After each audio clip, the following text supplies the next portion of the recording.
כשהלב בוחר, רק אלוקים שומע, הכאב עולה מתוך הנשמה. אדם נופל לפני שהוא... Avoir des visions. Amen. Tu vas comprendre pourquoi j'insiste sur le titre. Souvent, on se lève la nuit. Le cœur est en train de battre. On vient de faire un cauchemar. C'est une vision. Mais une vision qui effraie. Amen. Parfois, on vient te réveiller. Tu t'énerves contre la personne qui te réveille parce que tu étais en train de conduire la dernière coupe de Maybach. Amen. Parfois, c'est l'argent qu'on te donne. Tu te réveilles comme ça, avec les poings fermés. Alléluia. Parfois, pour mes filles, si tu es en train de te marier, un mariage, donc tu regardes ta cousine qui t'a réveillé comme ça, que tu es sorcière. Les bonnes visions. Amen. Tout ça, c'est dans le monde spirituel.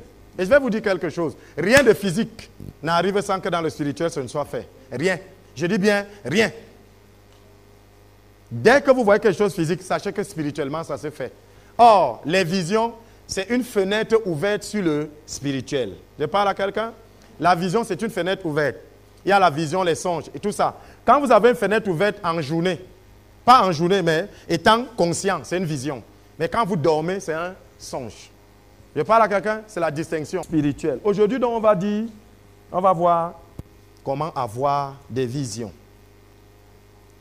Quand la vision est cauchemardesque, amen, c'est-à-dire effrayant, tu vois un gros serpent qui vient pour t'avaler, tu cours, les bœufs sont derrière, amen. Ça vient de l'ennemi. Dieu n'utilise pas ça pour te parler. C'est le diable. Immédiatement, dès que tu te lèves, il faut le lier.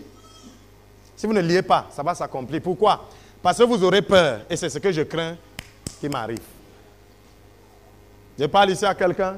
Gloire à Jésus. Bon, est-ce qu'on a les visions? Oui. Comment donc recevoir, comment avoir des visions? Il n'y a pas un bouton qu'on va aller appuyer pour avoir des visions. Hein? Dieu donne les visions. Voilà pourquoi j'ai dit, il faut bien lire le texte, comment avoir des visions. Allons, Actes chapitre 2, verset 17. Dans les derniers jours, nous sommes dans les derniers jours, non? Bien, Dieu dit, je répandrai de mon esprit sur toute chair, toutes, même les païens, ont des visions. Pharaon a eu la vision, non? Nabucodonosor a eu la vision, non? Mais l'interprétation est réservée à ceux qui ont l'esprit de Dieu. Amen. Donc, vos jeunes gens auront des visions et vos vieillards auront des songes.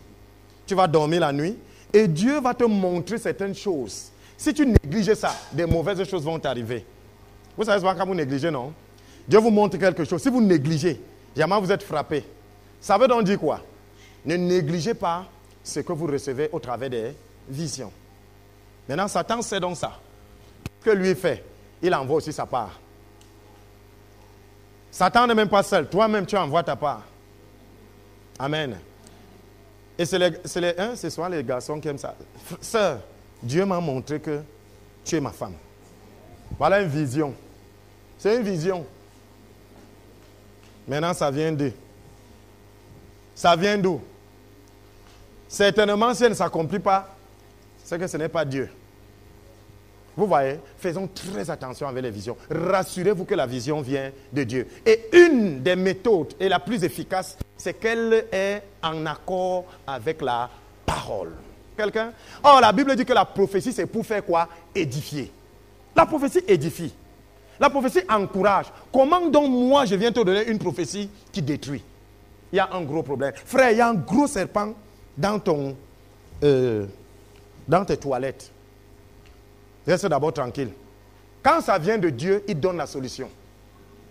Si Dieu t'envoie une vision mauvaise, il donne la solution pour la résoudre. Je m'adresse ici aux gens.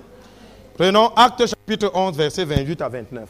Vous voyez, c'est une vision difficile. Mais quand vous allez lire la suite de ça, qu'est-ce qu'ils ont fait? Ils ont collecté pour envoyer.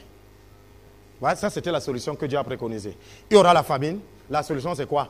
Collecter, vous envoyer pour vos frères. Voilà Dieu. Son but, c'est que vous ne tombiez pas dans le piège. Son but, c'est que vous ne soyez pas affligés. Donc, quand quelqu'un amène une vision négative, quelle est la solution? Les prophètes qui passent mal le temps à voir les serpents dans les ventres des gens. Ok, j'ai vu. tue alors. Et c'est ça qui amène la division dans l'église. C'est ta tante qui te mange. Ok, je suis encore vivante, fais donc qu'il ne mange plus. Quand Dieu donne la mission, il donne quoi? La provision. C'est pour ça qu'il dit toujours aux gens ici, quand quelqu'un vous amène une mauvaise nouvelle, brisez ça devant lui. Devant lui. Parce que Satan, il y a un principe spirituel. C'est ce que je crains qui m'atteint. Dès que je crée déjà une situation de peur, elle va venir. Amen. Allons dans Job chapitre 3, verset 25. Donc, quand quelqu'un vient avec une vision négative, il ne donne pas la solution. Qu'est-ce qu'il attend de vous? Vous tremblez, non? Et ce qu'il a annoncé va vous arriver à dire, n'est-ce pas, je t'avais dit non. Ce n'est pas lui. C'est toi-même qui as permis que la vision prenne forme. C'est souvent ça, non? Frère, j'ai vu que tu vas faire un accident terrible et ta tête va te couper. Mais, voilà le prophète. Mais, Dieu a mais, va dans, mais. Les mais de la Bible, là, c'est très intéressant. Ça vient toujours casser le rythme. Je parle ici aux gens. Pourquoi? Parce que si on vous laisse, j'ai vu comment ta tête sera coupée. Ça crée quoi en vous? Et quand on va dire que c'est le groumier, tout groumier que tu vas voir sera un potentiel ennemi. Tu vas avoir peur des groumiers. Amen. Et quand tu auras peur des groumiers, tu vas un jour voir le groumier arriver. Le groumier va venir. En fuyant le groumier, tu vas oublier que derrière toi, il y a le trou.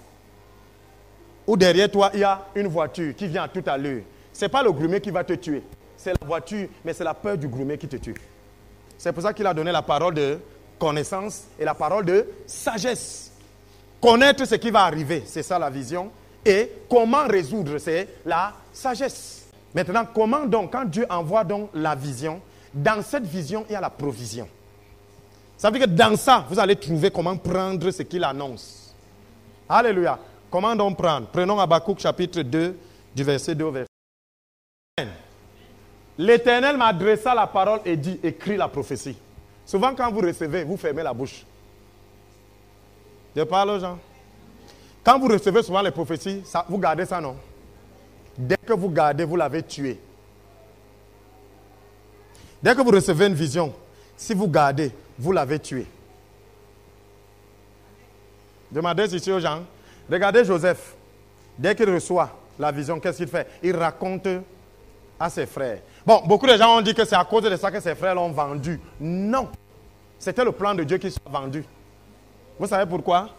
Parce qu'il fallait qu'il entre en Égypte étant esclave. Parce qu'il n'était pas fils de Pharaon. Amen. Gloire. Et Joseph s'est seulement rassuré qu'il était avec Dieu. Quand vous recevez une vision, Dieu dit il faut l'extérioriser. La vision, c'est une ouverture dans le monde spirituel. Amen. Et le fait de l'écrire, c'est dans le monde physique. Donc le transfert entre le spirituel et le physique, écrivez-la. Gravez-la. Gravez-la. C'est pour ça que ce livre-ci, c'est le livre de la prophétie. Elle est déjà gravée. Il suffit d'entrer en connaissance avec elle et vous arrivez.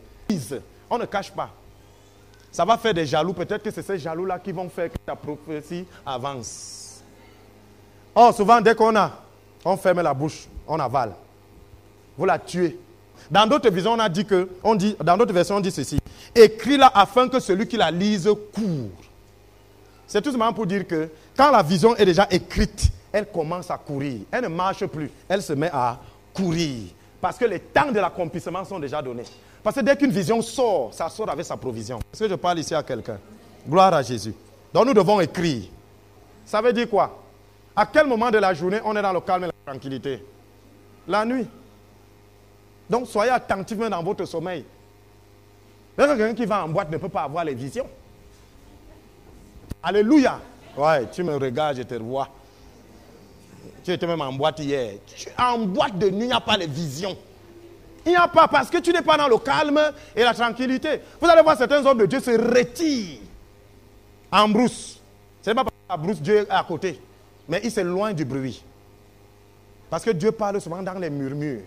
Dieu n'aime pas répéter les choses. Quand il insiste sur quelque chose, ça veut dire que la chose avait déjà s'accomplir. Donc vous demandez quelque chose, soyez attentifs.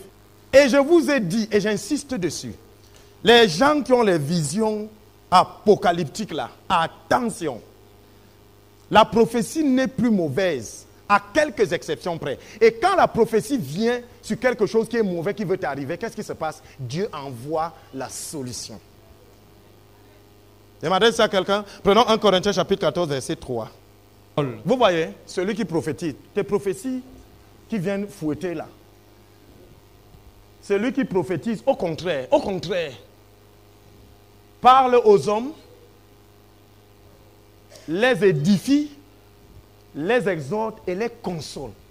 Quand une prophétie vient que tu vas seulement, attention, si ça vient seulement que tu vas seulement te rouler au sol, il faudrait bien que Dieu envoie la consolation pour régler. Dieu n'envoie pas la vision pour la vision. Donc, les visions, pour prendre ce qui est dans une vision, quand vous recevez une vision, écrivez-la. Si la vision est mauvaise, liez-la. Vous la rejetez. Mais quand elle est bonne, écrivez-la.